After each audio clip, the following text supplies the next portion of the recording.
Shabbat Shalom familia, que el Todopoderoso les continúe bendiciendo. Sean bienvenidos a este tiempo de estudio. Una vez más, un día de reposo, un Shabbat que el Eterno nos regala para compartir, para disfrutar de este descanso que semanalmente el Eterno propicia para nosotros. Un día en el que dedicamos nuestra vida al Señor, en el que apartamos nuestro pie de hacer nuestra voluntad y venimos ante su presencia con el fin de buscarle, de aprender, ¿no? No se trata solamente de descansar en lo físico, sino verdaderamente acercarnos al Creador. Es el propósito del día de Shabbat, del reposo.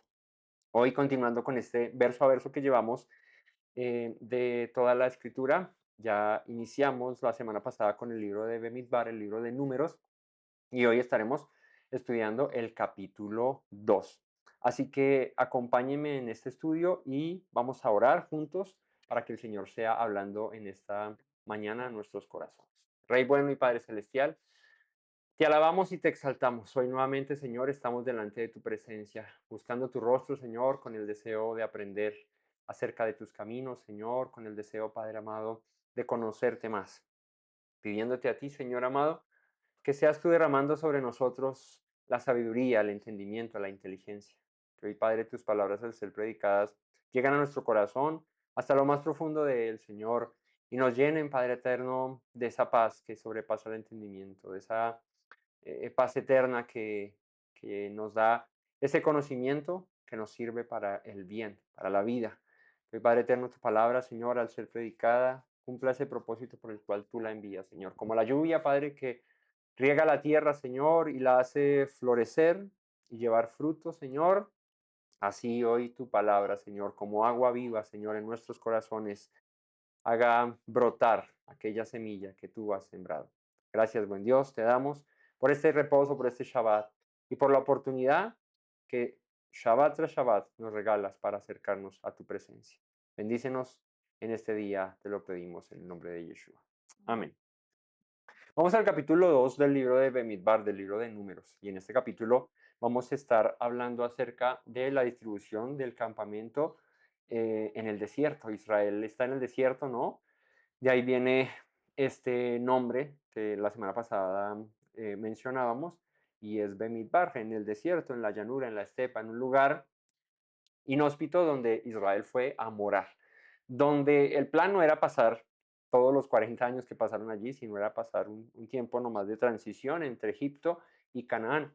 Pero bueno, ya sabemos por el tema de la desobediencia, por la falta de fe en Cades Barnea, lo que pasa, y el Señor em, reprende al pueblo con un juicio de permanecer 40 años en el desierto. Entonces, ya entrados en gastos, dice el Señor, bueno, ya van a morar aquí en el desierto durante mucho tiempo. Él empieza a organizar toda la manera en la que el pueblo debía comportarse estando en el desierto. Y una de ellas, que no es para tener en poco, era la organización. Recordemos que era una nación muy grande, o sea, eran más de 2 3 millones de personas, y esto implicaba una logística muy, muy, muy importante, ¿sí? No es lo mismo reunir a 100, a 1000 o a 10,000, ¿sí? Que reunir a 2 3 millones de personas y manejarlas a todas, digamos que con un orden bueno. Así que, ¿qué sucedía? El Señor instaura estos mandamientos, estas instrucciones con respecto a la ubicación de las tribus y cómo debían acampar. Recordemos que Israel, si bien es cierto, está en el desierto, ¿no? Valga la redundancia, pero se movió durante ese periodo, o sea, no estuvo estable en un solo lugar. Así que la organización, como cualquier evento importante y con esta magnitud, pues debía hacerse de una manera y con una logística muy importante. Así que el Señor da las reglas de acampar. Entonces Él dice, bueno, vamos a morar en el desierto, vamos a estar así, está el tabernáculo, hay 12 tribus, cada tribu tiene cierta cantidad de personas, así que vamos a distribuir estas tribus para que acampen de una manera especial en torno, eso sí, al tabernáculo.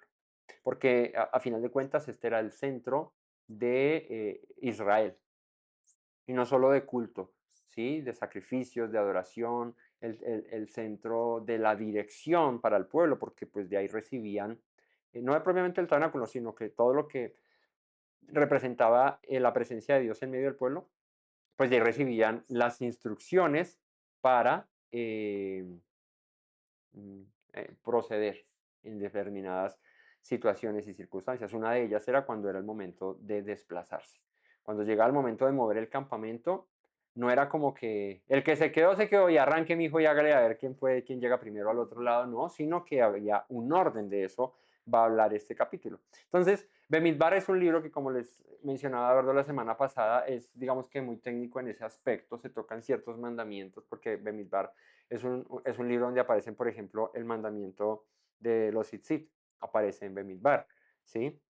Es un libro donde se mencionan ciertas instrucciones que son bien, bien importantes, pero que recalca más bien como la organización y la logística de Israel en medio del desierto, ¿no? Entonces, eh, es lo que estaremos viendo a lo largo de este libro, que es el penúltimo de la Torah, ¿no? Es el cuarto libro de la Torah.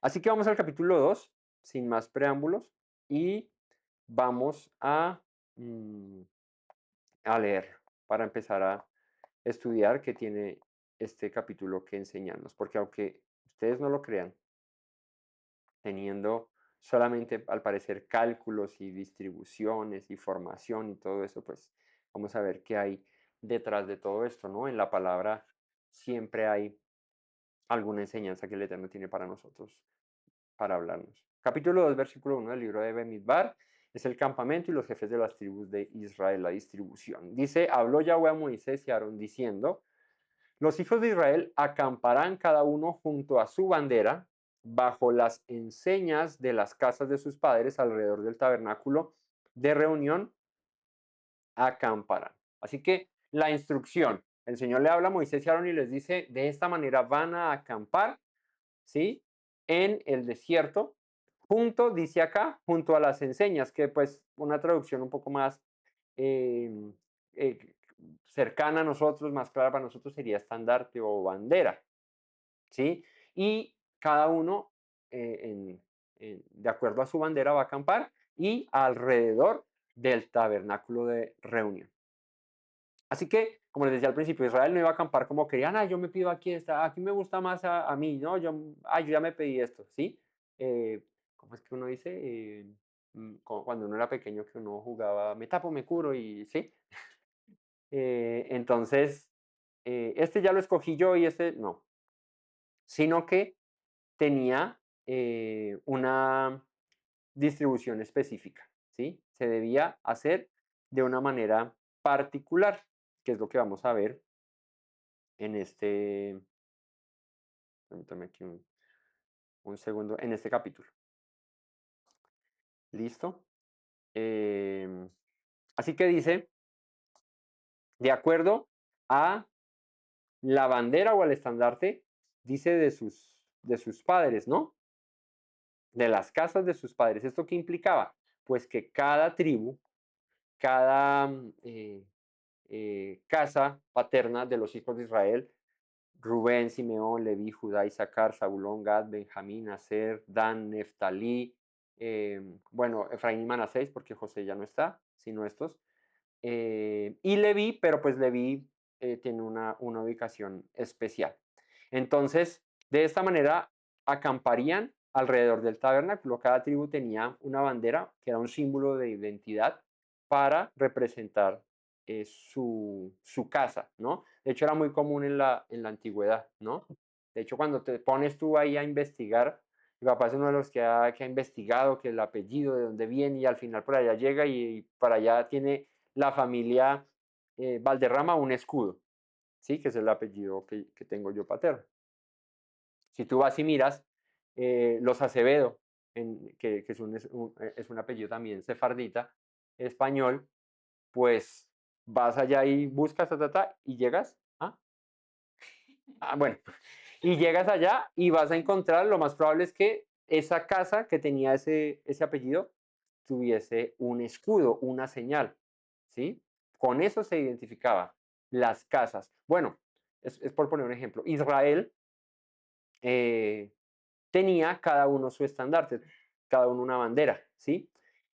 Por tradición, por tradición, eh, digamos que se asignó, y bueno, seguramente pues por la historia que tiene nuestro pueblo tan antigua, pues cada bandera tenía un símbolo que la representaba. Hoy vamos a ver los de las cuatro casas principales de la distribución del campamento, porque cada casa se le asigna una bandera con un símbolo en especial, ¿no? Por ejemplo, uno que es muy conocido para nosotros es el símbolo que lleva el estandarte o la bandera de Judá. ¿Y por qué lo conocemos? Por la relación que se hace escritural con respecto a quién.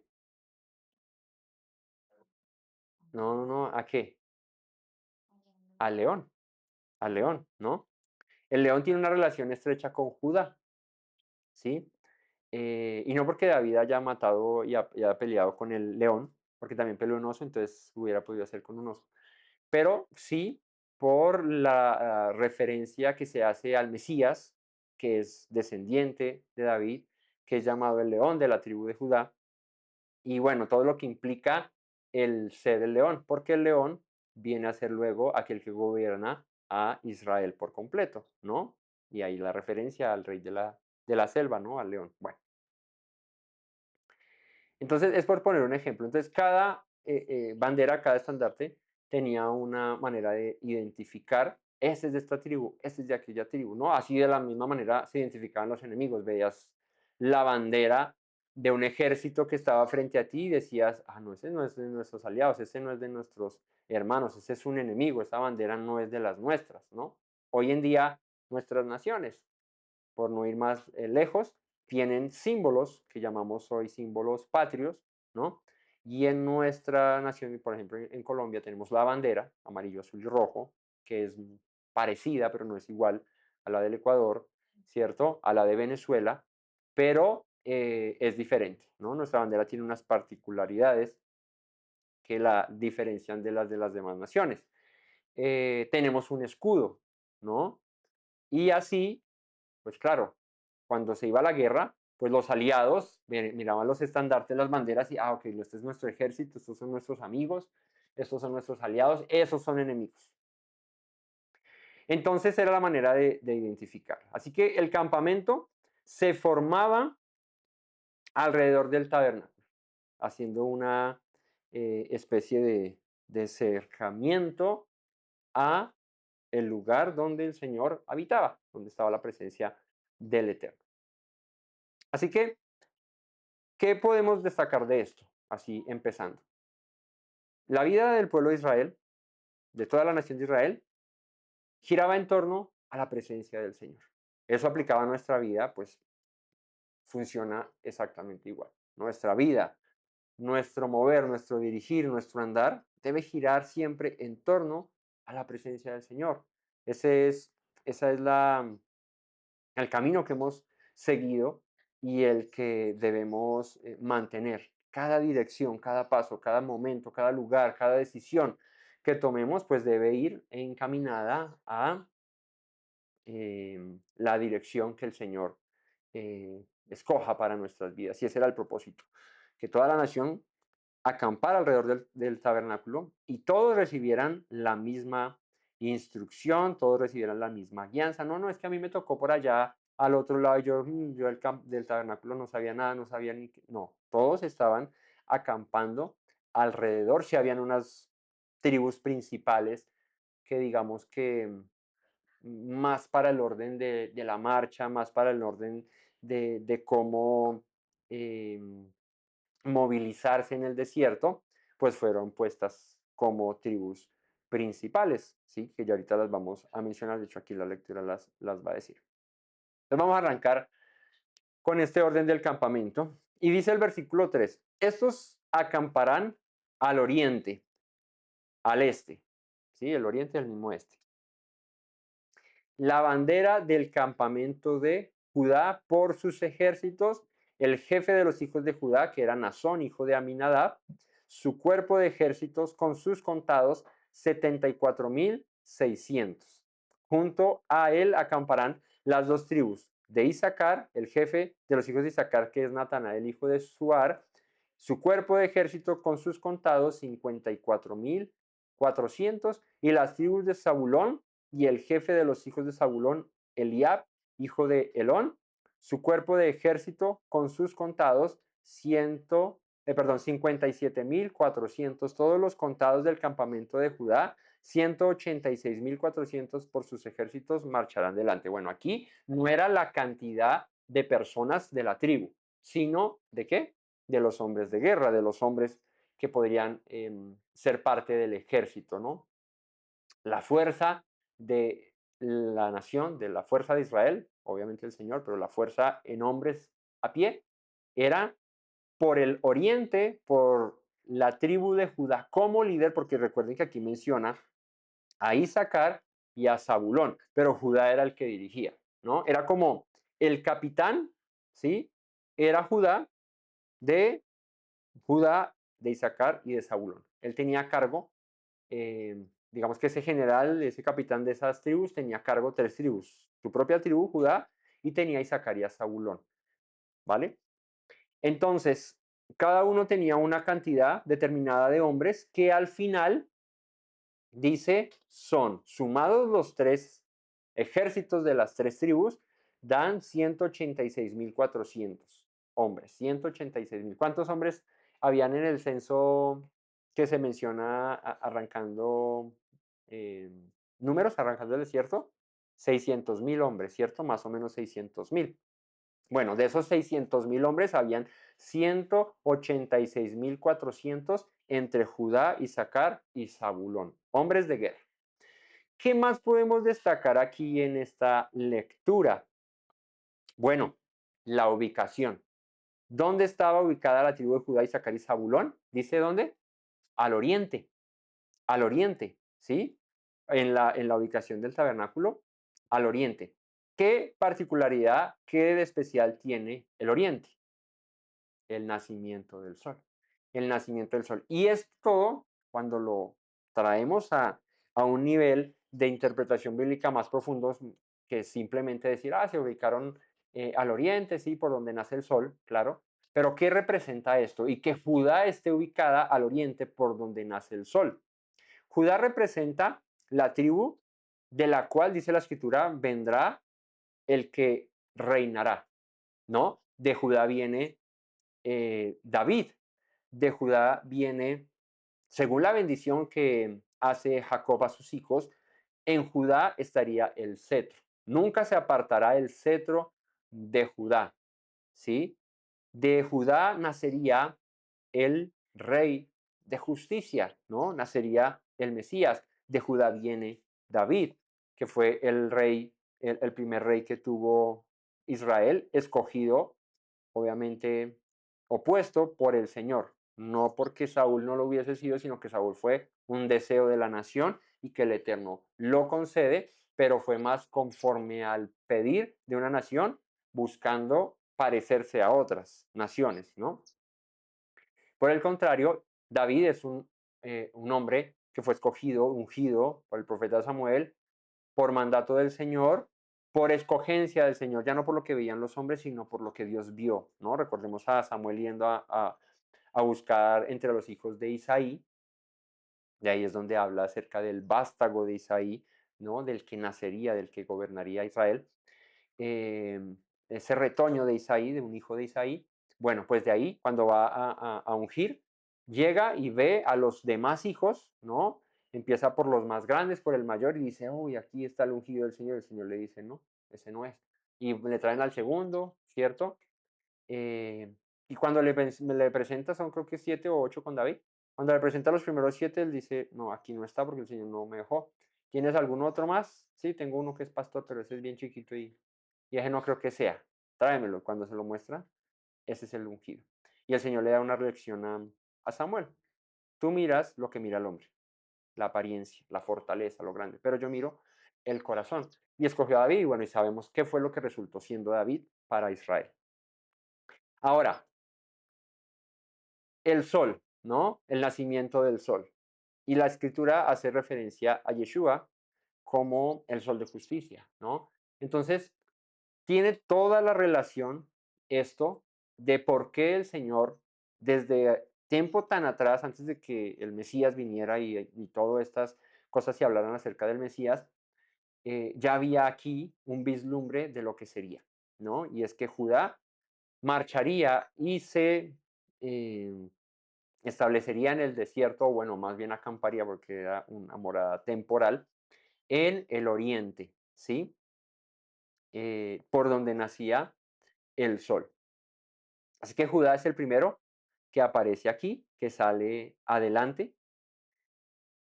Eh, y bueno, y de ahí es donde viene el Mesías. El estandarte tradicional, que era el que yo les mencionaba ahorita, es el león, ¿no? Por aquello del león de Judá. Así que esta era la manera. Y esta era la tribu que iba al frente al momento de marchar, ¿sí? Así que toda la marcha y todo el sentido de la guerra y de todo esto arrancaba desde ahí. ¿Qué traduce Judá o en hebreo Yehudá? Alabanza, alabanza, ¿no? Es el principio para que el Señor dirija la nación, dirija al pueblo. La adoración, la alabanza a Él, la entrega a Él. Entonces tiene mucho de significado el que Judá marchara enfrente junto con Isaacar y Zabulón. Versículo 10. La bandera del campamento de Rubén estará al sur por sus ejércitos y el jefe de los hijos de Rubén, Elishur, hijo de Sedeur, su cuerpo de ejércitos con sus contados, 46.500. Acamparán junto a él los de la tribu de Simeón. Y el jefe de la tribu de Simeón, que era Selumiel, perdón, hijo de Surizadai. Su cuerpo de ejército con sus contados, 59.300. Y la tribu de Gad, y el jefe de los hijos de Gad, Elisafán, hijo de Reuel, su cuerpo de ejércitos con sus contados, 45.650. Todos los contados del campamento de Rubén, o sea, incluyendo a los de Simeón y a los de Gad, dice, son 151.450 por sus ejércitos mancharán los segundos.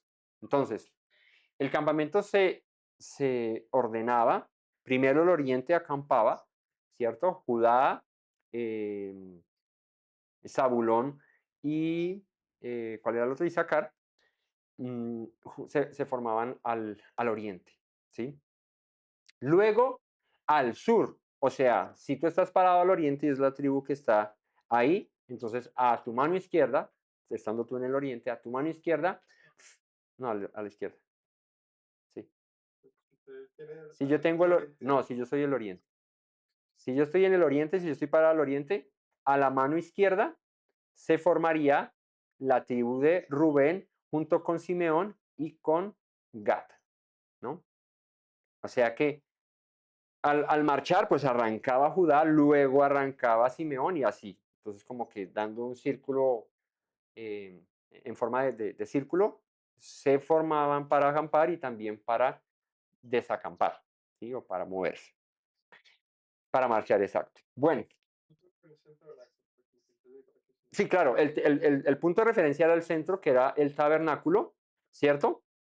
Y unos estaban, perdón, al oriente, otros al sur, otros al norte y otros al occidente, ¿cierto? Unos de frente, que era Judá, luego a la izquierda, estando en la tribu de Judá, pues estaban los de Rubén, luego atrás vamos a ver quiénes estaban, y a la derecha, que sería el norte, quiénes estaban.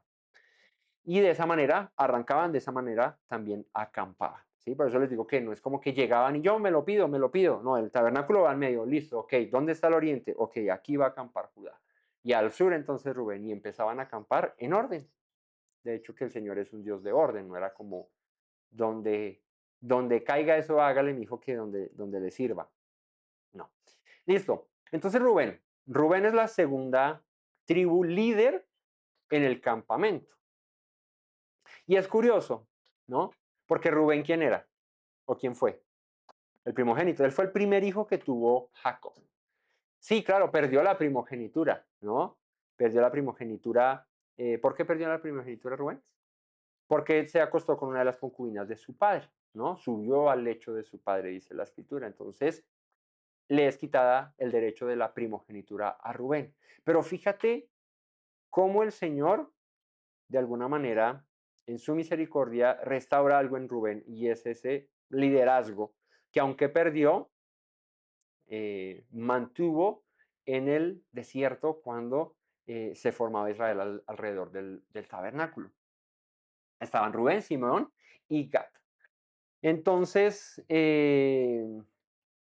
recibe Rubén este privilegio espiritual, este privilegio en la guerra, porque pues obviamente el ser capitán o el dirigir a cierta cantidad de tropas y él está responsable, si hablamos de flancos, ¿no? Cuando sea, no de blancos, sino de flancos en la guerra, ¿sí? El flanco derecho, el flanco izquierdo, atrás, adelante, ¿no? La retaguardia, el frente, pues claro, Judá iba al frente, ¿verdad? Si hablamos de la distribución del tabernáculo, teniendo presente que al oriente era la entrada del tabernáculo, ¿sí? Y y Rubén estaba encargado de vigilar o de resguardar el sur del tabernáculo, junto con junto con Simeón y con Gad.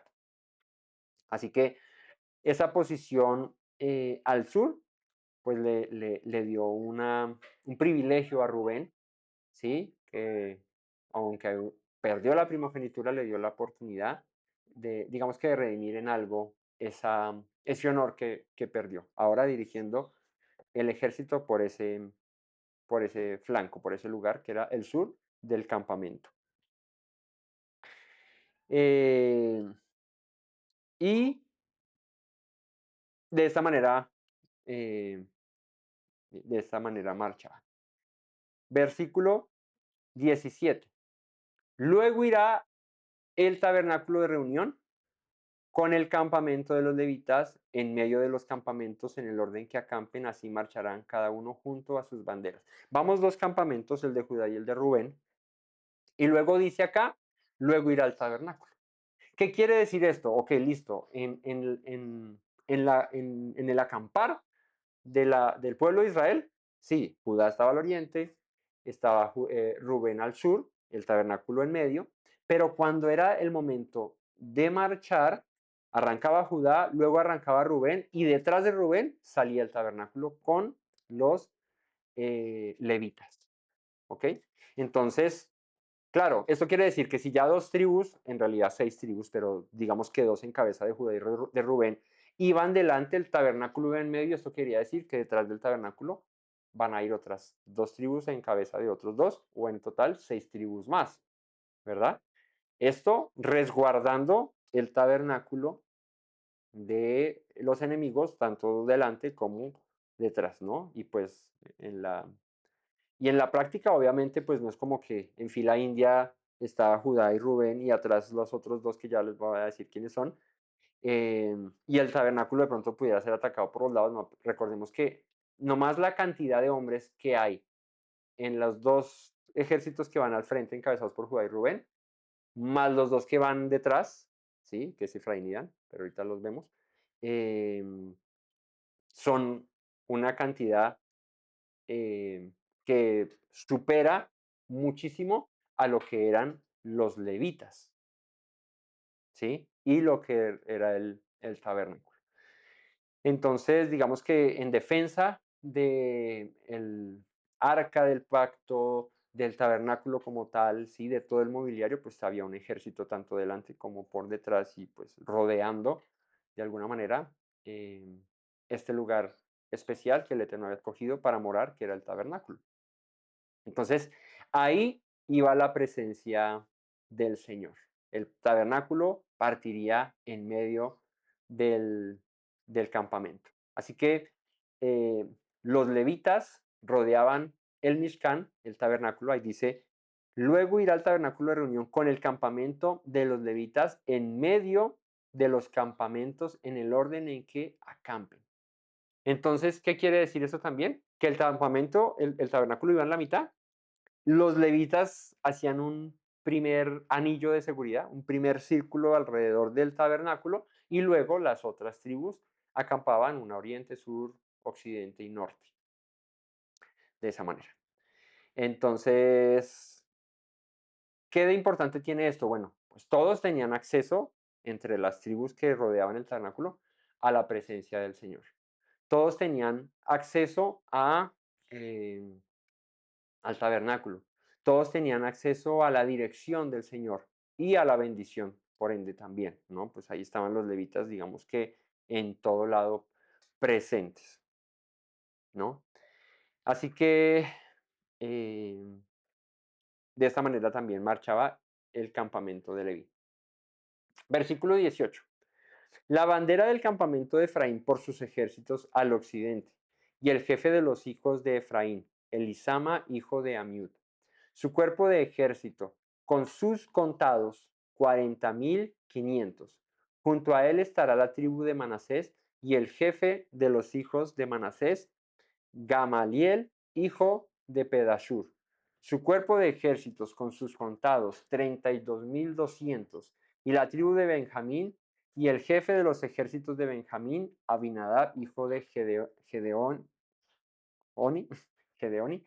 y su cuerpo de ejércitos con sus contados, 35.400. Todos los contados en el campamento de Efraín, 108.100 por sus ejércitos irán de tercero. Entonces, aquí está el campamento de Efraín. Efraín, ¿quién es? El hijo de José, el que pasa a ser primogénito sobre Manasés. Aquí hay varias particularidades. Una, eh, esta que les menciono, Efraín siendo el primogénito en vez de Manasés, ¿no? Recordemos el cruce de manos, de brazos de Jacob cuando va a bendecir a los hijos de José en Egipto, que el señor José le ponía a Manasés a la diestra de Jacob y a Efraín a la siniestra. Pero ¿qué hace Jacob? Voltea las manos. José le dice, no, no, no, este es el mayor, padre mío, le dice, Manasés es el mayor, le dice, no, no, no así, el mayor servirá al menor. Y cruza las manos y hace que Efraín venga a ser primogénito sobre su hermano. Efraín tiene una particularidad y algo muy importante a lo largo de la enseñanza de la escritura, y es que así se le llama a las tribus que son llevadas al norte, a las que se van a, a Samaria, ¿sí? A los que luego de la división del reino de Israel tienen como capital Samaria y viven en el norte de la nación de Israel. ¿Por qué? Pues fácil. ¿Por qué? Porque el que se lleva las tribus hacia el norte era descendiente de la tribu de Efraín. Esto obviamente profético también, porque queda en el sur o en la capital, en Jerusalén, queda Judá, ¿sí? Em, Queda Benjamín, pero luego las otras tribus, las otras 10 se van. Recordemos que el Señor se lo dice a Salomón, que en sus días no, sino en los días de su hijo, por amor a David, lo va a hacer y es partir el reino por causa del pecado de Salomón y lo que cometió Salomón, que ya, bueno, lo conocemos. Entonces, esto acontece y el reino es dividido. Jeroboam, que era el siervo de Salomón, es el que se lleva a estas 10 tribus que era descendiente de Efraín, ¿no? Y Roboam, pues el hijo de Salomón, este se queda con otras dos en Jerusalén. Entonces, proféticamente hablando, Efraín viene a resaltar mucho, ¿no? De hecho, el nombre Efraín traduce o tiene como significado fructífero, ¿no? La multiplicación que tiene Efraín, la grandeza que tiene Efraín va en multiplicarse mucho, ¿no? En que de esta tribu, pues bueno, digamos que a hoy en día se le conoce a las tribus perdidas de Israel como Efraín, en medio de las naciones, ¿no? Esa tribu, esa gran tribu que el Señor dispersó por causa de la desobediencia. Otra particularidad que encontramos aquí a simple vista es una relación entre Efraín, Manasés y Benjamín. ¿Cuál es esa relación? Muy bien. Tres hermanos, ¿no? ¿Cuál es esa relación? Benjamín. ¿Qué de particular tiene estos? Son los tres más pequeños de Israel. Exacto. Todos son los menores de, de Raquel. Todos son los menores de Judá. Bueno, solo hay un menor de Israel, perdón. Solo hay un menor en una casa, ¿cierto? Que es el último que haya nacido, en este caso Efraín. Efraín fue el último de las tribus que nació, aunque Efraín no es hijo de Jacob, Efraín es hijo de José, pero él es el menor de José. ¿Ah? Y también es el último, no, porque los otros hijos tuvieron nietos también, o sea, Judá tuvo nietos y Leví tuvo nietos y todo eso, ¿no? Pero digo que entre las tribus, Efraín fue el menor de los menores. Y viene él a ser cabeza de entre las tribus. Y dirige a otros dos que también son menores, a Benjamín y a Manasés. Y como decía mi esposa ahora, ¿qué también relación tienen? Pues todos eran hijos de la mujer amada de Jacob, ¿no? Raquel. No que Efraín y Manasés fueran hijos, pero sí fueron hijos de José. Y Benjamín era hermano de José, no por ser hijo de Jacob, sino también por ser hijo de su misma madre, que era Raquel. Entonces eso ahí quedó en familia. Y él fue el que dirigió la, la, la, la retaguardia, el occidente, ¿no? Él acampó al, eh, al occidente. Entonces, ¿qué simboliza Efraín? Pues ya se los dije, la multiplicación, el fruto, ¿sí? Una herencia que se extiende, que se multiplica, ¿no? La plenitud de los gentiles, la grandeza de un pueblo que se esparció entre las naciones y que, mejor dicho, se reprodujo al 1000 por 1, ¿sí? Su posición está al occidente. ¿Qué tiene el occidente? El ocaso, ¿no? Es el, es el oeste, ¿cierto? Lo que pasa es que nosotros usamos, digamos aquí en Colombia, usamos norte, sur, oriente y occidente, pero es más común, pero por allá en quién sabe dónde, pero es más común, digamos que en el mundo, que se use norte, sur, este y oeste, ¿sí? Por ahí hay una serie eh, en, en, en HBO, ¿cierto? Que se llamaba, el lugar este se llamaba Westeros, ¿no? Se lo tradujeron al español como Westeros. Luego cuando o bueno, esa era como la manera en la que se llamaba, pero la traducción literal era el poniente, ¿sí? El poniente. En inglés occidente se dice west, ¿cierto? De ahí viene esa palabra Westeros y de ahí viene eh, el poniente. ¿Por qué se le llama poniente? Pues porque allá se pone el sol. Entonces, por si no sabías, el sol nace por el oriente, pero se oculta por el occidente, por el poniente, por el west, por el oeste. Ahí tienen todos los nombres que se le da a esta ubicación cardinal, ¿no? Entonces, Efraín está en el ocaso, ¿sí? En el ocaso. ¿Y qué representa el ocaso bíblicamente? En la escritura, ¿qué podemos hacer referencia al ocaso? El final, ¿cierto? ¿Y qué pasará en el final?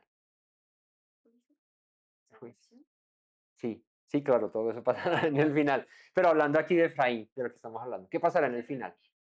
¿Qué habla Apocalipsis acerca de Efraín? Estos no son la multitud, estos no son los que fueron lavados por la sangre del cordero. Mira, no, dice que en Apocalipsis hay un conteo, ¿no? De las tribus, de los 144,000.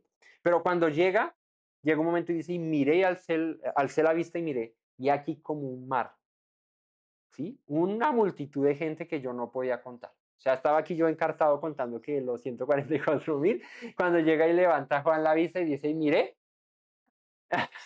y había una multitud que no podía contar, ¿sí? Como el mar, ¿no? Así, y estos eran los que habían sido lavados en la sangre del cordero. Y habla acerca de esa multiplicación de Efraín. Ese es el fin de Efraín.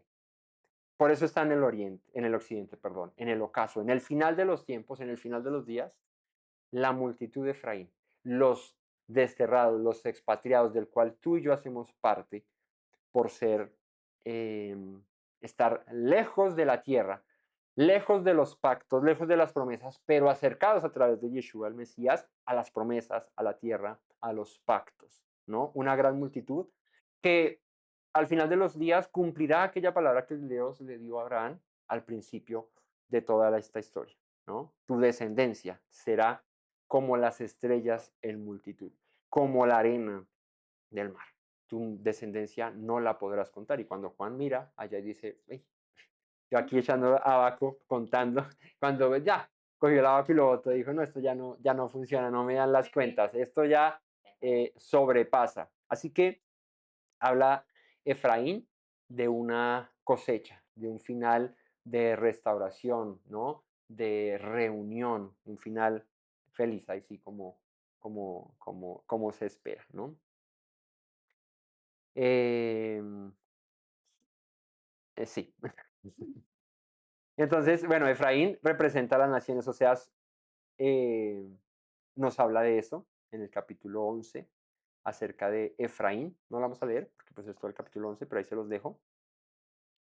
Y en Jeremías 31 también se habla acerca de eso, de esa restauración de Israel de entre las naciones. Y Efraín representa eso, las naciones, ¿no? El Meloagoín, la plenitud de los gentiles. Entonces ya tenemos tres tribus principales, Judá, Rubén y Efraín. Nos falta el norte, ¿sí? Y el norte también tiene una particularidad, todo ahí, todo tiene particularidades, esa es la palabra de hoy, particularidad, no, todo tiene una enseñanza, todo tiene un porqué, todo tiene una razón de ser. No son solamente ubicaciones de tribus alrededor de un campamento. Viene, capítulo 2, verso 25, la tribu de Dan. ¿Y qué Dan? La bandera del campamento de Dan estará, ¿a dónde? Al norte, por sus ejércitos. El jefe de los hijos de Dan, Eliezer, hijo de Amisadai. Su cuerpo de ejércitos con sus contados 62.700.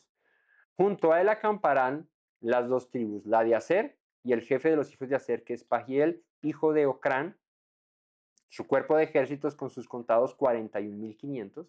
Y la tribu de Neftalí y el jefe de los hijos de Neftalí, Airá, hijo de Enán, su cuerpo de ejércitos con sus contados 53.400. Todos los contados en el campamento de Dan, 157.600 irán los últimos tras sus banderas. Estos eran los que cerraban en la marcha: Judá, Rubén, luego Leví con el tabernáculo, Efraín y Dan. Ellos eran los encargados de la retaguardia. Ellos estaban allá listos para cuidar a Israel en la retaguardia. Pero aunque ellos se iban de últimas, no les quita la importancia en la formación y por qué Dios escoge a Dan, ¿no? Varias cosas. Arranquemos por el principio. Dan, el nombre Dan. ¿Qué se traduce Dan? ¿De dónde viene el nombre Daniel? ¿Qué significa Daniel? ¿No? ¿Qué significa? ¿No? Recordemos la bendición que Jacob le da a Adán, ¿no? Bueno, Dan traduce juez. Daniel, no, Dios es mi juez, ¿cierto? Bueno, Dan significa juez. ¿Qué hace un juez? Juzga, legisla, bueno, no legisla, pero sí juzga, o sea, hace que se cumpla la ley. ¿Y por qué acampaba Dan al norte? ¿Qué relación profética hay con esto? ¿Qué es el norte? ¿Dónde está Judá? ¿Dónde está Judá? Sí, en las ah, no, las tribus del norte estaban, era Israel. No, pero ¿qué representa el norte? O sea, para nosotros, hoy, ¿qué es el norte? ¿Una referencia de qué? De dirección. ¿Ah? Ya, ¿Las potencias? ¿Cómo así las potencias? ¿dónde están? Ah, los países poderosos. ¿Qué me dices la guía acá? Sí, sí, o sea, exacto. A eso voy. En una brújula, ¿cierto? Pues sí, o si vas para el oriente, pues buscas el oriente allá, ¿no? Pero el propósito del norte es la guianza, la orientación. Y Dan tiene mucha relación con el norte, porque Dan es habla de los jueces, ¿cierto? De los que hacen cumplir la ley. Eso es el propósito de un juez. La instruye, la enseña, la hace cumplir. Y tiene toda relación con el norte, porque el norte es el lugar a donde se apunta, a donde se va, a donde se camina, ¿sí? Es la dirección. ¿Qué dirige al hombre? La palabra del Señor, su instrucción. Entonces ahí es donde tenemos todos estos elementos, ¿no? Juez, instrucción, eh, fin, propósito, lugar, ¿cierto? Y ahí está Dan. Dan acampaba al norte, hablándonos acerca de la dirección, de hacia dónde debe ir el pueblo, ¿sí? No porque Dan fuese adelante, porque ya sabemos que iba a Judá, pero digamos que en todas estas referencias y lo que vamos atando cabos aquí es a relacionar a Dan con la Torá, con la instrucción y con el fin de la nación. El fin no de que se acaba, sino el propósito de la nación, hacia dónde apuntaba la nación. Y apuntaban hacia la Torá, hacia la instrucción, hacia allá debía mirar toda la nación. Por eso Dan viene a ser escogido no por casualidad, no por casualidad, sino porque el Eterno así lo planeó. Por eso es que Judá estaba acampando donde debía acampar, Rubén donde debía acampar, Efraín donde debía acampar y Dan donde debía acampar. Ahí no debía ser jefe ningún otro. Ahí estaba Dan. Así que Dan, que representa ese, esa guía, ¿no? Y eh, su función era vigilar, proteger la retaguardia, estar al tanto, estar al presente. ¿Y por dónde es que el enemigo ataca a todos los que buscamos hacer la voluntad del Señor? Nos ataca por la retaguardia, por donde no estamos pendientes, ¿cierto? Pero que nos libra de eh, los ataques del enemigo, pues la dirección en el Señor, la guianza en el Señor, guardar sus palabras, guardar sus instrucciones, sus mandamientos. Así que es una posición no menor. Ah, es que se le toca atrás. Ah, es que a mí me toca de últimas. ¿Sabes lo importante que era ser el último? Vienen los enemigos y los enemigos por lo general atacan por detrás, porque es digamos que es la parte menos cubierta, la más vulnerable, ¿cierto? Si alguien viene a golpearte de frente, tú por lo menos estás preparado, te alertas, estás listo, pues bueno, este me va a golpear, bueno, yo con algo me defiendo, pero si no sabes qué viene detrás tuyo, ¿cómo te defiendes? ¿Cierto? Si no sabes, el final de los tiempos, si no sabes quién te va a golpear, quién te va a atacar, ¿cómo te defiendes? Bueno, Dan tenía esa posición importante y era resguardar la retaguardia de Israel. Entonces era una posición de protección. La Torá es la que nos protege, la Torá es la que nos guía. Y no porque cojas la Biblia y te eches la bendición con ella y ya te protegiste. No, no es un amuleto, no es que, es que como yo la cargo aquí en el bolsillo, ya me protege. No, es que yo la cargo aquí debajo del brazo y yo estoy listo, protegido porque llevo la Biblia encima. No se trata de eso, ¿no? Hoy la llevamos en el celular y no se trata de eso. Se trata de lo que en realidad nos protege a nosotros con respecto a la palabra y es la obediencia. Si andas en mis mandamientos, si guardas mis instrucciones, si vives conforme a mi voluntad, contra ti vendrán por un camino y por 7 huirán. Nadie te hará frente en todos tus días, ¿no? Como le dice el Señor a Josué. En tus días nadie te hará frente, tú vas a pelear y vas a vencer. ¿Y cuál fue el camino que escogió Josué? Yo no sé ustedes, pero yo y mi casa serviremos al Señor. Yo voy a guardar su palabra, yo le voy a hacer, yo voy para adelante con él. Y Dios respaldó a Josué, perdón. Dios lo guardó, Dios le dio la victoria por sobre sus enemigos, por el corazón que tuvo Josué. buscar el reino y su justicia. Claro. Primero hay que buscar la justicia de Dios, primero hay que guardar sus palabras. Cuando el Señor le dice a Josué estas palabras en Josué 1, ¿no? Mira que te mando que te esfuerces, que seas valiente, no temas ni desmayes, porque el Señor, tu Dios, estará contigo donde quiera que vayas. ¿Pero qué le dice? Pero nunca se apartará de tu boca este libro de la ley, sino que de día y de noche meditarás en él para que hagas y guardes conforme a todo lo que en él está escrito, entonces harás prosperar tu camino. ¿Y qué? Y todo te saldrá bien. Todo te va a salir bien, Josué. Entonces, claro, cuando la Torá es nuestra guía, es nuestra meditación, es nuestra vida, es lo que seguimos, lo que obedecemos, lo que sin chistar estamos, no, por sobre cualquier cosa está la instrucción de mi Dios. Ten por seguridad que tu retaguardia, que las cosas que tú no estás vigilando, las que menos les prestas atención, Dios está ahí guardándote. Pero no lo hagas. No guardes su palabra, vive como se te antoje, ¿cierto? Y vas a estar desprotegido. En cualquier momento te va a venir. Mira que aunque uno dirá, no, pero yo guardo la palabra y a veces me mete el Señor unos riendazos, unos testazos, yo ahí, ¿qué? Pero en medio de esas cosas, ¿te ha dejado? ¿Te ha desamparado? O sea, cuando ha venido la prueba, Él te ha desamparado. Es que el hecho de que tú guardes la palabra no quiere decir que no te vengan pruebas. O no es para la muestra un botón Job. Job era un hombre íntegro delante de Dios. Job era un hombre fiel. Job era un hombre que temía a Dios, ¿verdad? Y mira todo lo que le pasó a Job, ¿no? Daniel era un hombre temeroso de Dios y estaba ya cautivo en Babilonia, servía a Nabucodonosor, le tocaba ya, ¿cierto? Pero Dios en medio de esa calamidad, en medio de esa situación, lo puso a él como principal también allá, ¿cierto? A José, en medio de las dificultades que pasó con su familia, ser vendido como esclavo a esta caravana de ismaelitas que venían y que iban para Egipto, ser vendido allá, luego echado en la cárcel por asunto de la esposa de Potifar y todo eso, terminó siendo principal en la casa de Faraón. ¿Por qué?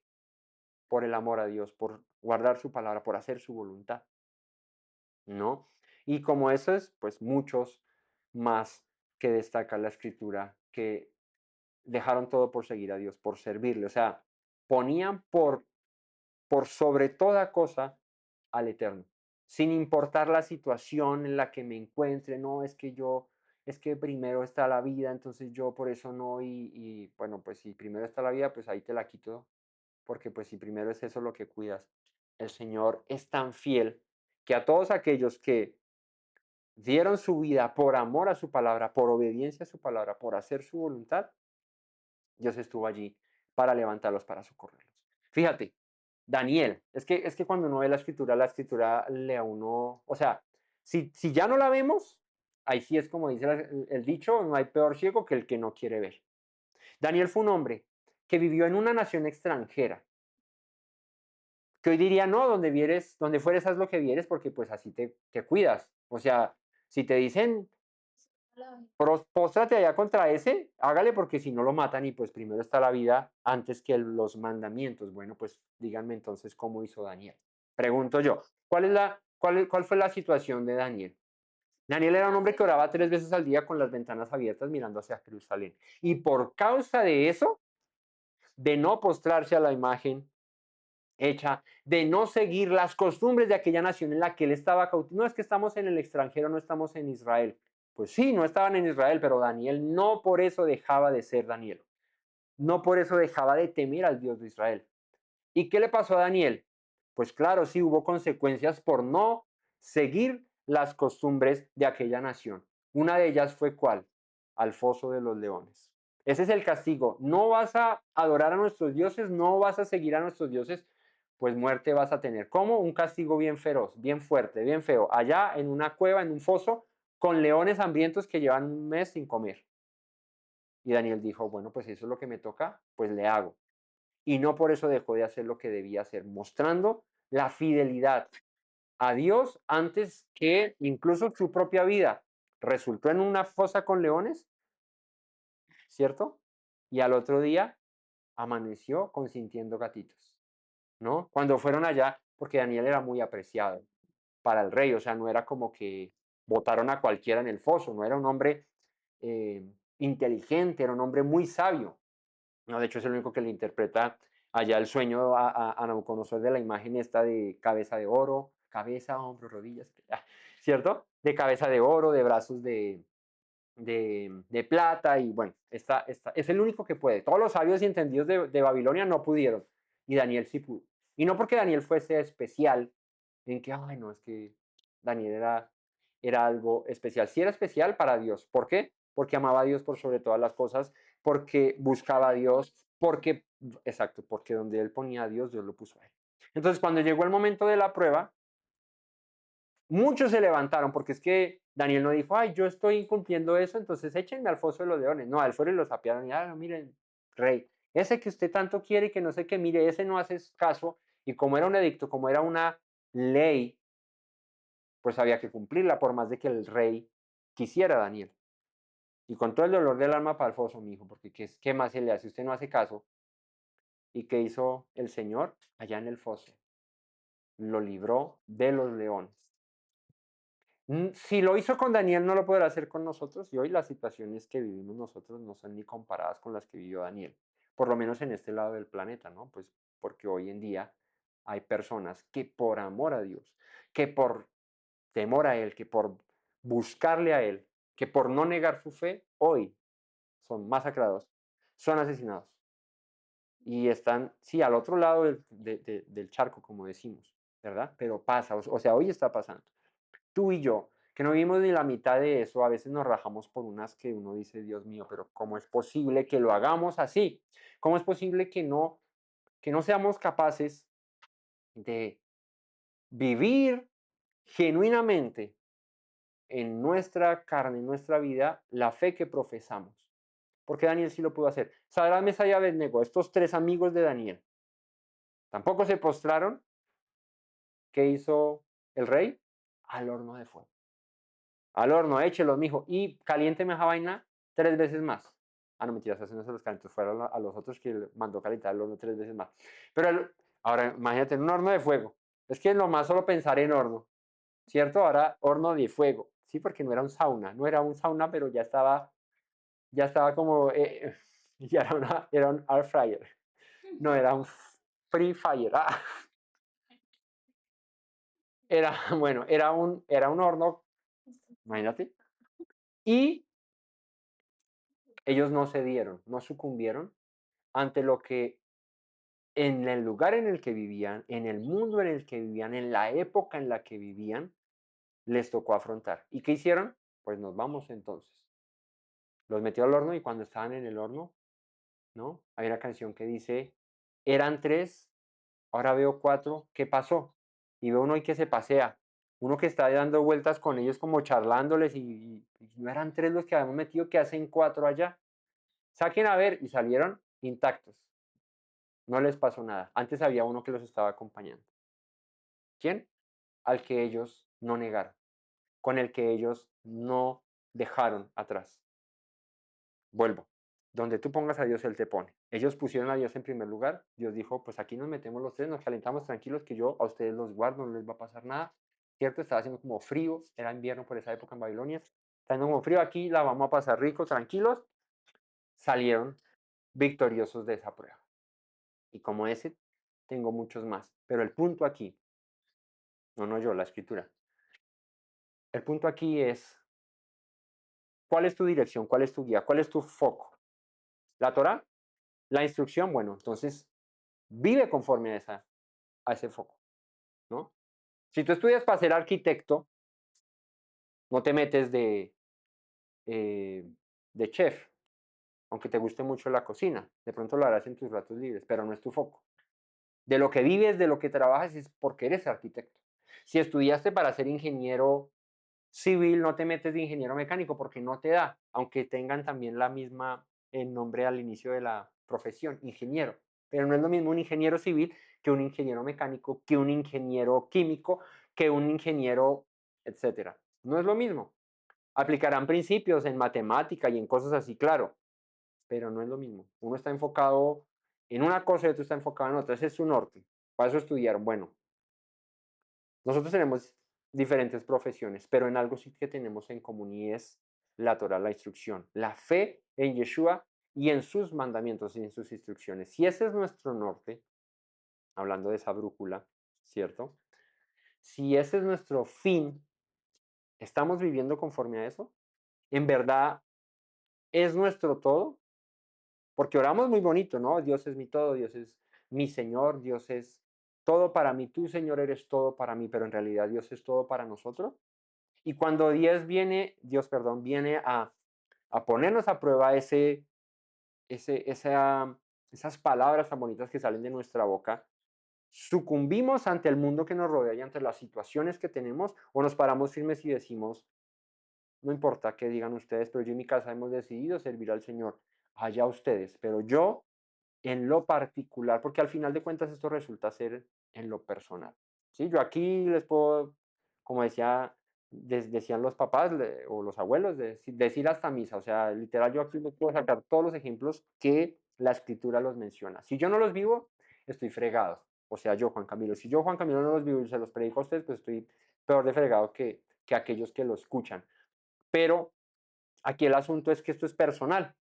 Y claro, el Señor viene y habla a tiempo y a destiempo. Siempre el Señor está hablando a nuestros corazones y nos está exhortando y está afinándonos ahí las cuerditas como una guitarra que Él quiere que suene afinada, ¿sí? Él quiere que en todo momento nosotros andemos fieles a Él. ¿Y cómo es la única manera de andar fieles a Él? Pues afinándonos las cuerditas, entonces que el mi suene mi, que no suene un re el mi, ¿sí? ¿No? Si hacemos el ejemplo de la guitarra, la guitarra, una guitarra pues normal, ¿sí? No hablo de variantes del instrumento. Una guitarra así tiene 6 cuerdas y cada cuerda debe estar afinada, ¿cierto? En una tonalidad específica, ¿sí? Esas 6 cuerdas, mi, sol, re, la, mi, si, sol, perdón, mi, si, sol, re, la, mi, de abajo para arriba, de la más delgada a la más gruesa, para la práctica si nunca has tocado una guitarra. Esas cuerdas se afinan de esa manera. Mi, si, sol, re, la, mi. Esa es la afinación, digamos que estoy hablando entre lo empíricamente que conozco y en ignorancia de muchas cosas que no conozco en la teoría de cuerdas, de la guitarra, ¿no? Y es que esa es la afinación para que cuando hagas una nota sol, pues te suene un sol, ¿sí? Entonces digamos que en lo básico, en la práctica, así es. ¿Qué pasa cuando vas a tocar una guitarra? Bueno, si no la has tocado, métete ahí el instrumento que te guste o, o haz el ejemplo que yo, porque pues sé es un decir, ¿cierto? Interpreto la guitarra ahí en las que sé, la aprendí a tocar. Y si voy a tocar un sol y cuando lo toco me suena algo como raro, como que, uy, esto no está aquí, pues ¿qué hago? No tengo oído absoluto para echarme la afinada sola a oído, no me da, porque pues no tengo esa capacidad. Entonces saco el teléfono y pongo ahí el afinador y entonces pin, pin, pin, que me suene el mi, que me suene el si, que me suene el, el la, perdón, el mi, si, el sol, el re, el la y el mi. Cuando ya tengo, entonces hago el sol y ¡prum! Me suena una armonía, me suena una nota musical, armónicamente hablando, bonita, chévere, ¡prum! Sonó el sol, o sonó el mi, o sonó el do mayor, o la nota que sea. ¿Y qué pasa si no? Pues necesito afinarla. Bueno, pues trayendo ese ejemplo musical a nuestra vida, pues de la misma manera funcionamos nosotros. El Señor viene y nos va a tocar. Ah, tú dices que suenas muy, ay, estás muy, ¿no? Viene el Señor, sigamos en el ejemplo, ¿no? Estás muy Fender. Fender es una marca de guitarras, pues conocida y muy buena. Estás muy Gibson, es otra marca de guitarras. Ah, te las das de muy Taylor. No, esas Taylor son esas guitarras bonitas, así grandotas, de cajón grande, con cuerdas metálicas que suenan súper lindas. Son guitarras muy finas. Ah, entonces viene el Señor y dice, te las das de muy Taylor. Y cuando el Señor nos dice eso, es como que hablas muy bonito, o sea, como que dices que me temes, que guardas mis mandamientos, que como que está muy chévere, bueno, vamos a ver entonces qué tal suenas. Y llega el Señor y brum, nos mete el arpegio ahí la nota. Y suena así. Entonces, ¿cuál era la chicanería? ¿No? Ahí es, ¿de dónde, de dónde, eh, ¿cómo se dice? Presumes tanto de temer a Dios, de guardar sus palabras, y cuando vengo yo te toco la nota y te pongo a prueba. Daniel, ¿cierto? Es que dijeron que no. Entonces la prueba, no, pues cerremos las ventanas, yo aquí escondidito lo hago, ¿no? Y que no se den cuenta. Y cuando salga, me he visto como ellos para que no se den cuenta que yo soy diferente y tales, y no sé qué. Entonces así paso desapercibido y la libro. Pero en lo profundo, Señor, tú sabes que yo en mi corazón te amo. Entonces, no hay nada más engañoso, dice la escritura, que el corazón del hombre. Entonces, no te confíes en tu corazón. No te fíes en tu propia prudencia, en tu propia sabiduría, porque es que ahí es donde la embarramos. Metémoslas de caminar. Fíate del Señor. Fíate del Señor en todo. Y el Señor te dijo, haz esto, no hagas aquello. Bueno, pues fíate de eso con los ojos cerrados. ¿Crees en Dios? Bueno, pues cierra tus ojos y bótate, que Él te recibe.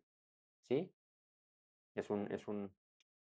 ¿Cómo se dice eso? Es una, o sea, no en lo literal, no, ahorita, Señor, tú estás, ¡ah! Me boté y Camilo dijo ¿cierto? Es una alegoría, ¿sí? Y te recibió, pero te recibió en el más allá. El Señor dijo, aquí estoy, sí, me di cuenta, Señor, la nariz estaba rota. No, eh, confía en Él. Encomienda al Señor tu camino y Él enderezará tus pasos, tus veredas, tus sendas, ¿no? Hay tantos versículos que no sabemos, que votamos, que decimos, pero a la mera hora llega el momento de evaluarnos y decimos, hombre, ¿sí será esto verdad en mi vida? Así que al final de todo el ejercicio es, tú revísate a ti mismo, yo simplemente soy una voz que hoy predica, que hoy habla, pero el día de mañana puede ser otra, y bendito el Señor que nos habla aún, por mí, mañana por otro, o como por una burra le tocó a Balaam, porque es que a veces el Señor nos habla por los que tenemos de frente, ay, no, eso, pero este sí es cansón. Entonces tiene que poner a hablar una mula, tiene que poner a hablar una piedra, tiene que hacer alguna cosa rara para que yo diga, bueno, sí, Señor, tú eres el que me está hablando. No es necesario que eso pase, pero a veces, a veces somos tan extremistas que el Señor viene y en su misericordia hasta por una mula nos habla. Simplemente soy una voz que hoy dice, ¿cuál es tu misión? ¿Cuál es tu foco? ¿Cuál es tu norte? Y si estás enfocado en eso, si vas en pos de eso, si es eso lo primero en tu vida, como tanto lo dices, o me incluyo yo, lo decimos, sí, más chévere cuando me incluyo. Así es que lo decimos, yo predico y digo tanto acerca de una cosa y de otra, yo sí lo vivo realmente así o no lo estoy viviendo así. Si no, pues debo examinarme a mí mismo, como dice el apóstol Pablo en su segunda carta a los Corintios. Examinaos a vosotros mismos y probaos a vosotros, si estáis en la fe, si Yeshua está en vosotros, a menos de que estéis reprobados. Es una cuestión de introspección, de revisión profunda a nosotros mismos, a nuestro corazón, a nuestros pensamientos, a nuestras intenciones, a nuestros deseos, a nuestras motivaciones. ¿Por qué yo hago esto? ¿Por qué hago aquello? ¿Cuál es esa cosa que te mueve? ¿Es el Señor? ¿O son tus padres? ¿O son tus hijos? ¿O son tus hermanos? ¿O son tus vecinos? ¿O es tu trabajo? ¿O es la sociedad que te rodea? ¿Qué es lo que te mueve a ti a hacer las cosas que haces? ¿Qué es lo que te mueve a ti a dejar a un lado a Dios por agradar a los hombres, por agradar a uno que es igual que tú? ¿No es mejor agradar a tu creador, a tu Señor, al que tanto dices que amas, al que tanto decimos que servimos? Entonces, ahí es cuando la revisión se pone un poquito más compleja, así con pincitas y empezamos a revisar, porque no es solamente la apariencia, no es que no, si yo parezco mesiánico o cristiano o que guarda Torah, porque pues sí, yo como que sí aparento eso, como que no demuestro otra cosa, pero en los actos mínimos, en las cosas, en las acciones, en cosas en particulares, sí te comportas, sí me comporto así o en realidad no lo hago. Eso tengámoslo muy en cuenta, familia, porque es que es la única manera en la que nuestra retaguardia, esas cosas que nosotros tenemos a veces que ni nos damos cuenta, Dios las cuide, Dios las guarda, ¿sí? Cuando viene la situación, uy, Señor, pero ¿qué pasó? Y viene el Señor y te dice, bueno, ¿y qué pasó? ¿Tú dónde estabas? No. Cuando yo vine a tocar esa guitarra, dice el Señor, me sonó desafinado. pero tú me decías con tu boca otras cosas más bonitas, tú decías que sonabas finito, que estabas bien, bien afinadito, y me doy cuenta de que no. Y entonces necesito aquí afinarte en esto y en aquello. Entonces, somos instrumentos en sus manos, lo decimos, Señor, barro en tus manos, yo quiero ser. Señor, hazme como tú, hazme como tu imagen, hazme como a tu hijo, hazme así, Señor, yo te entrego mi vida, te entrego mi ser, mi corazón te doy todo lo que quieras tener, toma mis sueños, mis planes también, ¿cierto? Pero cuando viene el Señor y mete la mano en nuestros planes, entonces no, no, no, Señor, pero tampoco, o sea, tampoco abuses, ¿cierto? Yo te dije eso, pero pues me era tan literal, así como que te metas en mis planes, pues no, no, no, no seas así, Señor. Es muy bonito decirlo, pero vivirlo es más complejo, ¿no? Y debería ser más bonito vivirlo, ¿no? Así que estos son los contados de los hijos de Israel según las casas de sus padres, todos los contados por el campamento, por sus ejércitos, 603.550. Entonces cada tribu tenía, cada cabeza, Judá, Rubén, Efraín y Dan, tenía en su totalidad estos cuatro, con las 12 tribus ya en un total de 603.550 hombres. Más los levitas que no fueron contados entre los hijos de Israel, como Yahweh lo había mandado, por eso les digo que esos estaban ahí en medio, pero esos eran más poquitos. E hicieron los hijos de Israel conforme a qué? A todas, no, a unas. Ah, es que, pues sí, pero es que yo soy más amigo de los de Dan, ¿cierto? Entonces yo soy Simeón, que le tocaba con Rubén. Yo soy más amigo de los de Dan, ¿sí? Yo como que, ¿por qué en el Señor no me dejas allá formar con los otros? Yo soy más parcerito con ellos, ¿no? Ay, Señor, ¿y por qué a mí al sur? No, no, no, señor, a mí póngame al norte o al oriente al menos, ¿cierto? Pero yo al sur o al occidente, ahí también se agarra donde se pone el sol. No, no, no, señor, sí, yo valgo más. O a veces tenemos tantos peros para Dios y Él nos pone en el lugar que Él quiere ponernos porque sabe que para ocupar ese lugar nos llamó. ¿Sí me hago entender? O sea, donde el Señor te pone, donde el Señor te lleva, cuando te dejas dirigir por Él, cuando nos dejamos dirigir por Él, es pues, donde Él nos quiere poner, ahí es donde debemos estar y donde debemos asimilar y decir, hombre, sí, Señor, este era el camino, este era el lugar. Aquí, cuando entendemos. A veces cuesta, porque es que movernos de nuestra comodidad cuesta. Es que salirnos de nuestro entorno cómodo, perdón, cuesta. El incomodarnos cuesta. Pero cuando es incomodarnos por causa de Él, cuando es seguir su voz y hacer su voluntad por causa de Él, pues a la postre eso nos va a hacer bien. Por eso se dice a la postre, porque el postre ¿qué? Es rico, es delicioso, es dulce. Por eso a la postre te hará el bien, ¿ven? Eso es sabiduría del cielo, eso no lo reveló carne ni sangre. Eso no está ni en el hebreo bíblico. ¿Sí? En los manuscritos del Mar Muerto, allá no estaba eso. Se descubrió muy reciente. A la postre el Señor nos va a hacer el bien. Así que hicieron los hijos de Israel conforme a todas las cosas que Yahweh mandó a Moisés. Así acamparon por sus banderas y así marcharon cada uno por sus familias según las casas de sus padres. Guárdate esa frase. Así hicieron los hijos de Israel todo lo que Yahweh les mandó. Hoy el Señor te dice, ¿estás haciendo todo lo que yo te mandé? ¿Eres mi hijo? ¿Te cuentas como uno de mis hijos? Ok, entonces estás haciendo conforme a todo lo que yo te he mandado. Aquí dice que todos obedecieron, porque ninguno, no es que yo formo donde quiera, ¿sí? A mí no me gusta el norte, a mí me gusta el sur. Entonces yo formo allá. No, donde el Señor te puso, allá hicieron, allá fueron y así obedecieron. Así que, ¿qué traía la obediencia a Israel? Victorias, paz, bendición. Eso trae la obediencia.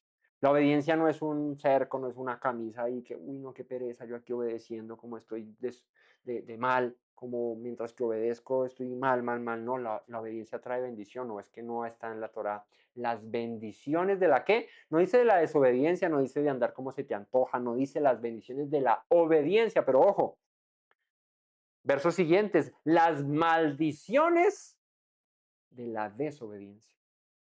Sí, te lo tengo que decir porque hay que leer toda la letra, o sea, no hay que leer solo la letra chévere, ¿cierto? Las partes bonitas. No, es que ahí dice que yo seré cabeza y no cola, que yo seré bendecido en el campo, en la ciudad, mi arteza de amasar, mi fruto, el fruto del vientre de mi mujer, y no sé qué, y dice más y todas esas cosas bonitas. Pero cuando desobedeces, entonces ahí sí no queremos recibir la consecuencia o más bien llamada la maldición por causa de la desobediencia.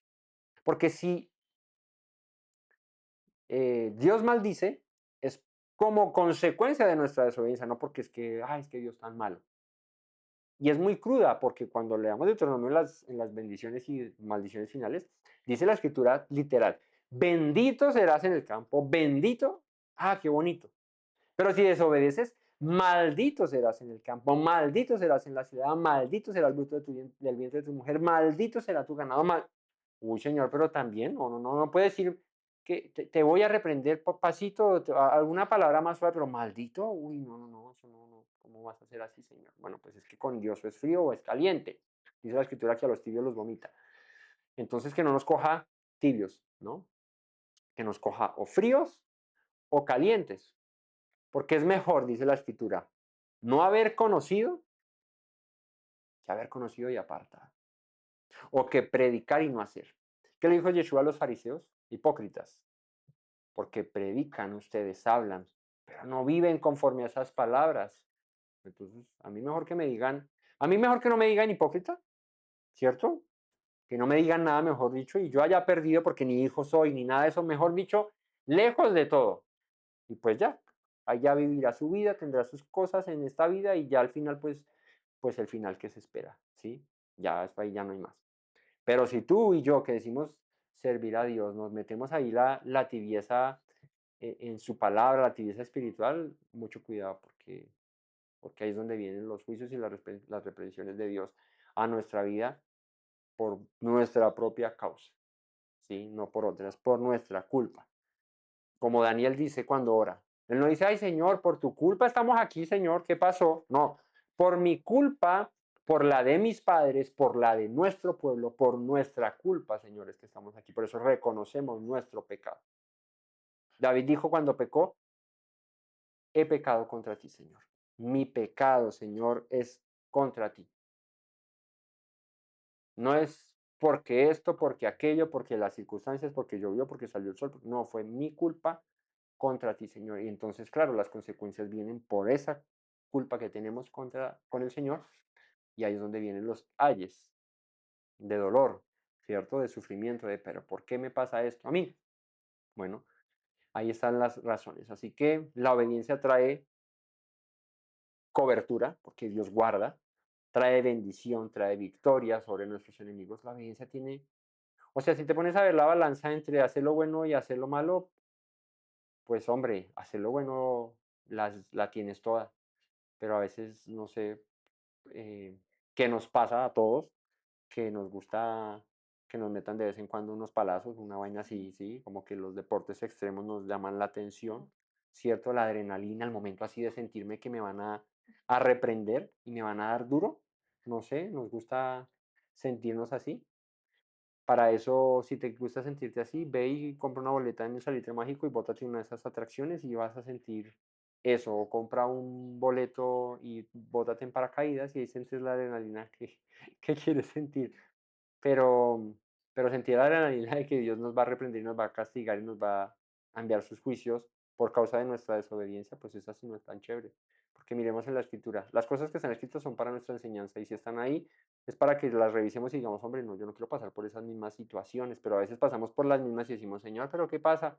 Y no has visto que yo así reprendí a mi pueblo en el desierto, así lo reprendí cuando no me obedecieron, aunque tenían toda la bendición, estaban en la tierra prometida, mejor dicho, eran los mases, y desobedecieron y se pusieron de rebeldes contra Dios y dijo, no me importa, así sea la tierra que yo les dije y les juré. Después yo miro cómo los traigo aquí a un remanente que sí me tema, que sí me ame, que sí me sirva, pero vengo y meto hasta las fieras del campo. Y mandó a Nabucodonosor y a todo el mundo y acabó con el templo, con la ciudad, destruyó todo. Pero Señor, estabas con nosotros, sí, muy bien dicho, estaba. Ya no estoy aquí. Y no porque sea mentiroso y no cumpla mi palabra y no sea fiel a mis promesas, sino porque es necesario que ustedes pasen por estas situaciones para que me reconozcan y digan, hombre, sí, tenemos todo con Dios y cuando nos ponemos de rebeldes ya no tenemos nada y Él viene a reprendernos. Así que esto es eh, la enseñanza de la mañana de hoy, de este Shabbat, capítulo 2, de dónde salió tanta tela para cortar, de una formación de tribus alrededor del campamento. Bueno, Dios siempre tiene algo que enseñarnos en su palabra. Hasta en el libro de Números, que a veces es tedioso de leer, porque pues cuentas y números y que eran tantos y que eran tantos y de ahí que aprendo, bueno, pues el Señor siempre tiene algo que enseñarnos en su palabra, porque bien dijo Yeshua, si le creyeran a Moisés, me creerían a mí, porque de mí escribió Moisés. Y si no creen a sus escritos, ¿cómo creerán en mis palabras? ¿No? Bueno, pues hay que atender a las palabras de Moisés, porque ahí está escrito acerca de nuestro Mesías, ¿no? Familia, que el Todopoderoso les bendiga en esta mañana, les dé un reposo en paz, un Shabbat en Shalom, y nos veremos en una próxima ocasión si el Eterno nos lo permite. No olviden las palabras que dijo nuestro Mesías Yeshua a los judíos que habían creído en él. Si permanecen en mis palabras, serán verdaderamente mis discípulos y conocerán la verdad, y la verdad los hará libres. Shalom a todos. Me presento nuevamente, mi Rey, mi buen Señor.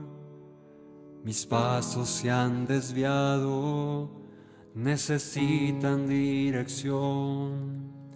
En tu amor me he refugiado, Yeshua, pues así al Padre puedo hoy decir. Me presento nuevamente, mi Rey, mi buen Señor.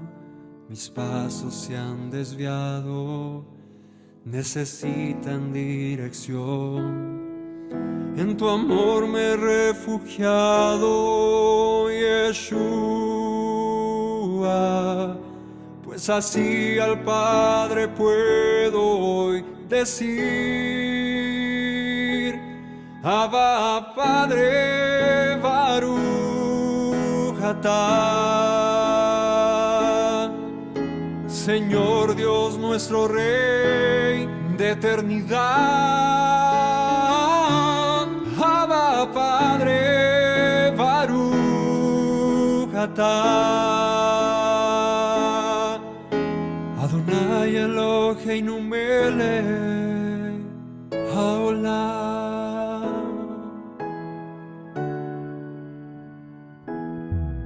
Me presento nuevamente, mi Rey, mi buen Señor. Mis pasos se han desviado, necesitan dirección. En tu amor me he refugiado, Yeshua, pues así al Padre puedo hoy decir. Me presento nuevamente, mi Rey, mi buen Señor. Mis pasos se han desviado, necesitan dirección. En tu amor me he refugiado, Yeshua, pues así al Padre puedo hoy decir. Abba, Padre, Baruch atah, Señor Dios nuestro Rey de eternidad. Abba, Padre, Baruch atah, Adonai Eloheinu melech haolam. Diste tu Hijo con devoción, sacrificio de amor, hasta la muerte el seguirlo para darme salvación. Al tercer día resucitó, a la muerte él venció. Luego al cielo ascendió, volverá, lo prometió. Abba, Padre,